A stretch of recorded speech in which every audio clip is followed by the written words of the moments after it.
Hola, bienvenidos a mi canal, Alicia Mundo Hispano, Alicia 西班牙文化. Soy Alicia. Este va a ser un podcast en español. Si necesitáis subtítulos, podéis activarlos en YouTube. ¿Por qué las joyas históricas más valiosas están en Taiwán? ¿Y por qué hay tantos dragones en la cultura china? ¿De dónde viene esta figura? Además de la cultura china, ¿hay otros países hispanos que también tienen dragones? De eso vamos a hablar hoy. 这集也会是全西班牙语的内容，如果你需要字幕，欢迎在 YouTube 上面打开它哦。Este episodio de hecho también forma parte de la preparación que hago para mi otro trabajo, que es ser guía en español. Ya sabes, a veces además de enseñar español, también trabajo como guía para hispanohablantes. Y el Museo de los Palacios es un lugar que aparece casi en todos los tours. Lo que más me cuesta no es explicar la historia en sí, sino orientarme dentro del museo. Porque hay tantas salas que a veces me equivoco de sala, y cuando pasa eso ya no hay vuelta atrás, toca improvisar. En este episodio voy a hablar de la historia y de las colecciones que se conservan en el Museo de los Palacios.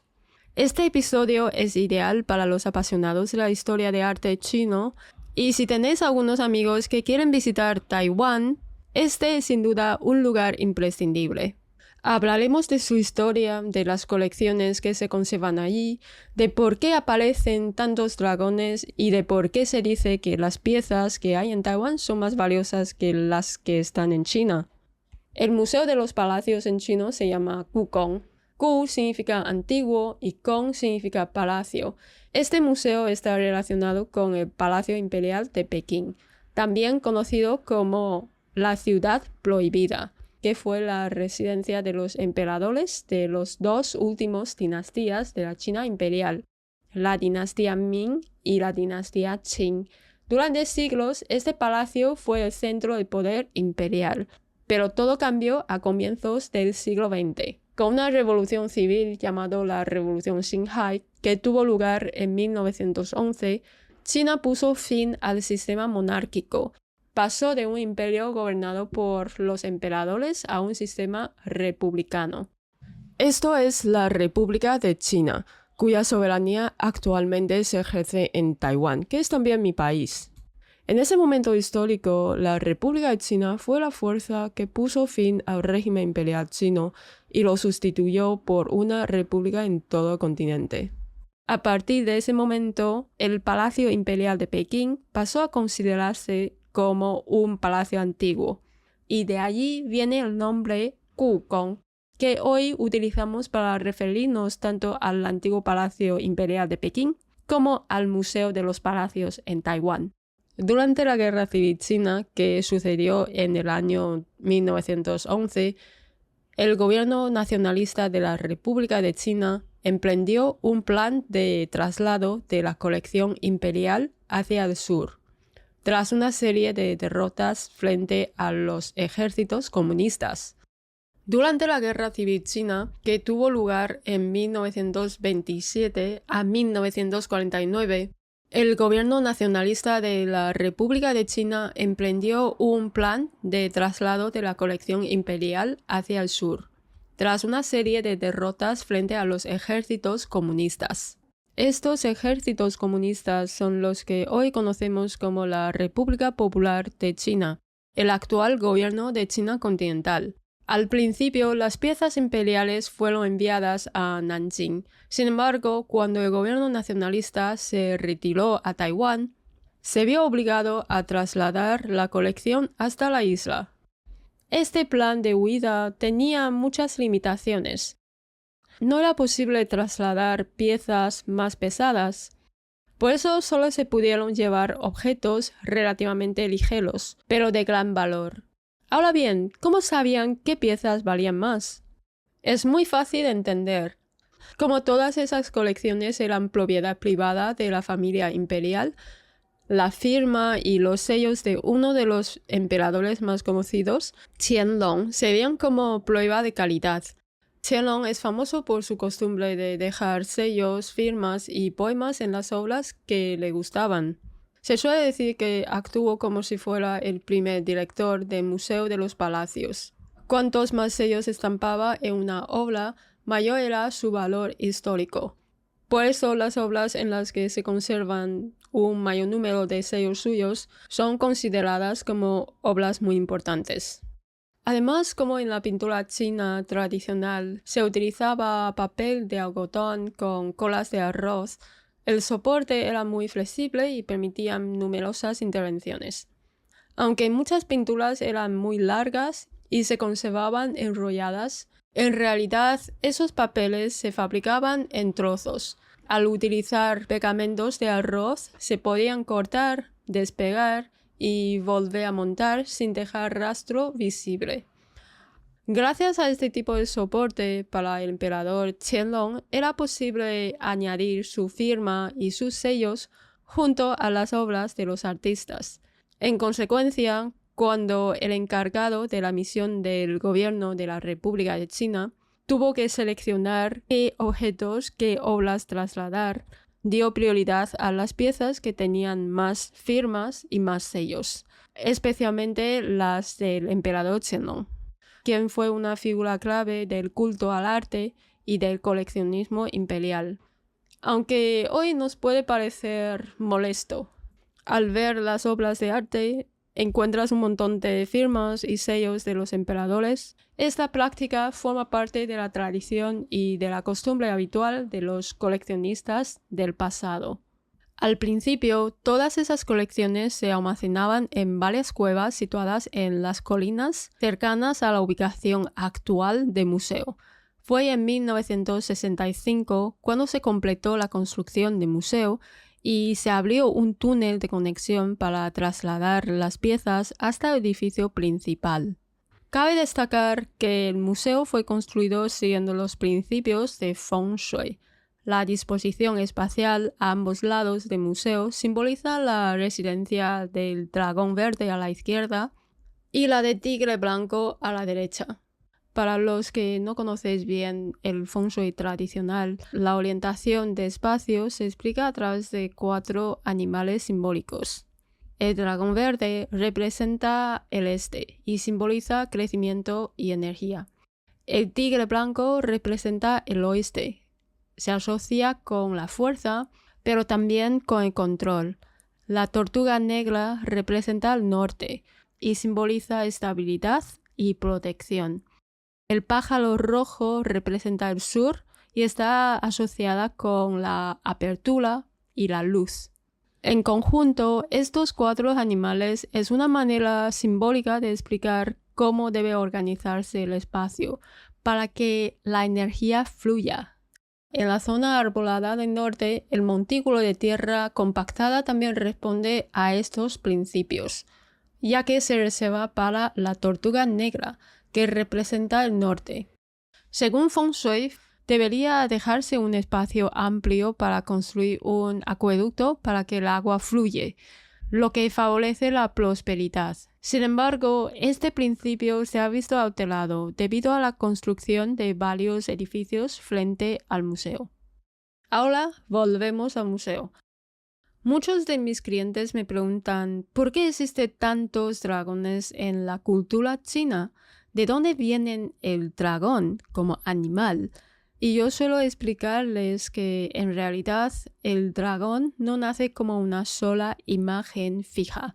Si observamos los objetos antiguos de cerca, especialmente las inscripciones más antiguas, como las que existen en el bronce, podemos ver varias variantes de dragones con formas distintas, a veces más parecidas a serpientes, a animales o símbolos abstractos.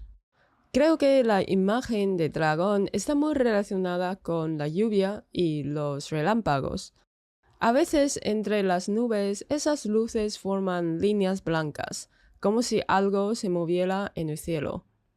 Si lo piensas así, no es difícil imaginar que esas formas luminosas dieron origen a la imagen de dragón, un ser que se mueve entre las nubes y controla el clima.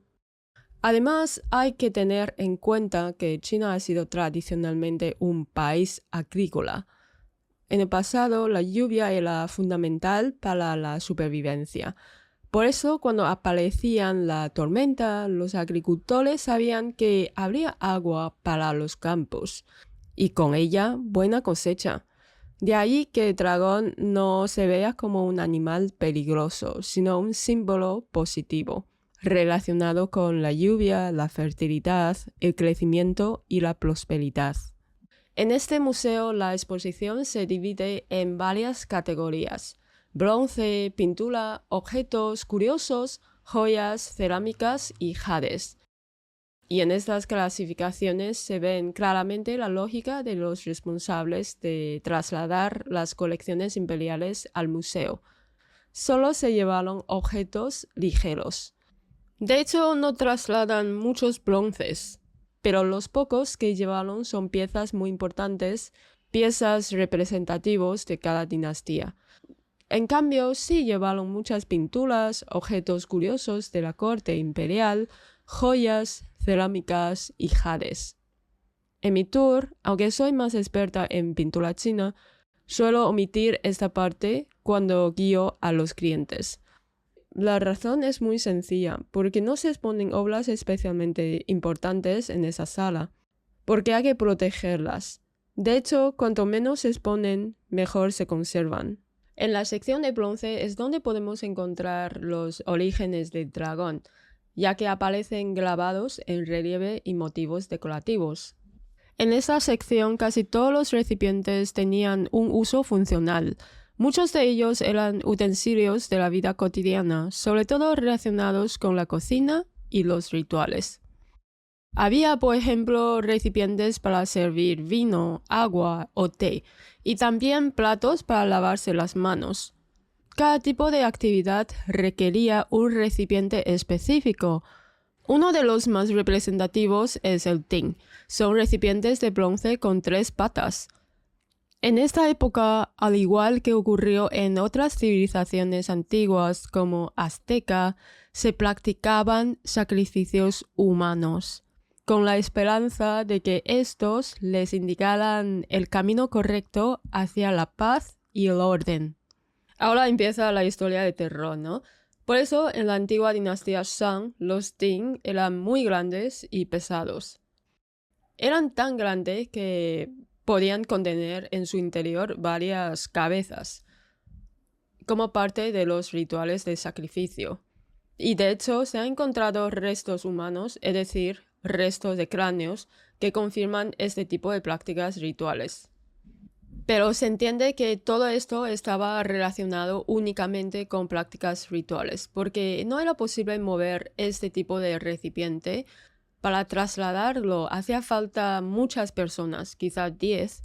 Los Shang ofrecían miembros de otros clanes como sacrificio para mostrar su máxima sinceridad a los seres sobrenaturales, con la esperanza de que estos les indicara el camino correcto hacia la paz y el orden. Por eso estos recipientes de la dinastía Shang suelen tener formas cuadradas y son famosos por sus relieves muy elaborados.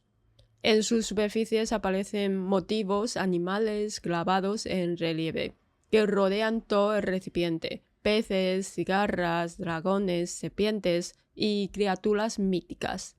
Estos motivos no eran solo decorativos. La gente de aquella época creía que al incorporar tantos animales poderosos, los recipientes quedaban protegidos por poderes sobrenaturales, capaces de ahuyentar el mal y proteger a su portador. Como decía antes, la imagen de dragón surge de la observación de fenómenos meteorológicos. Lo mismo ocurre con los motivos de tormenta, como los truenos y los relámpagos. De hecho, los motivos de relámpagos aparecen en la decoración en forma de espirales, junto a los motivos de dragón. El dragón acaba convirtiéndose en un símbolo compuesto, una mezcla de cuernos de ciervo, ojos de demonio, cuerpos de serpiente, escamas de pez y garras de águila. En realidad, en los recipientes de bronce encontramos numerosos motivos con imágenes de dragón. Por un lado, aparece la cara monstruosa y simétrica, con ojos grandes, saltones, nariz y cejas marcadas y la boca abierta. Este es un tipo de representación. Por otro lado está el dragón alargado, representado de perfil, con un cuerpo serpenteante, a veces con una sola pata y la cabeza girada hacia atrás. Se puede ver muy a menudo que en un recipiente se combinan estos dos motivos. Además de los recipientes de bronce, más adelante también aparecen representaciones de dragones en la cerámica. Se trata de cerámicas vidriadas. Eso quiere decir que están como esmaltadas y horneadas, sobre cuya superficie se pintan dragones en azul cobalto, que luego se cuece de nuevo. El dragón que vemos con más frecuencia en China es el dragón de 5 garras. Se convirtió en un símbolo reservado únicamente al emperador durante las últimas 3 dinastías imperiales. Solo los emperadores chinos tenían derecho a utilizarlo. Los demás miembros de la familia imperial, así como las autoridades locales, cuando necesitaban emplear motivos de dragón, solo podían usar dragones de 4 garras. Incluso sus vestimentas asociadas a estos motivos no se denominaban túnicas de dragón, sino túnicas de serpiente. En otros países de Asia Oriental, el dragón también presenta menos garras. Por ejemplo, el dragón japonés tiene 3 garras y lo mismo ocurre con el dragón de Bután. Estas diferencias están relacionadas con las restricciones simbólicas impuestas en la antigüedad por los emperadores chinos a los países vecinos. Ahora viene una curiosidad mía. En otras culturas, por ejemplo en culturas hispanohablantes, como la maya, la azteca o la inca, o incluso en España, en Europa, ¿también existe la figura del dragón? La respuesta es sí y no.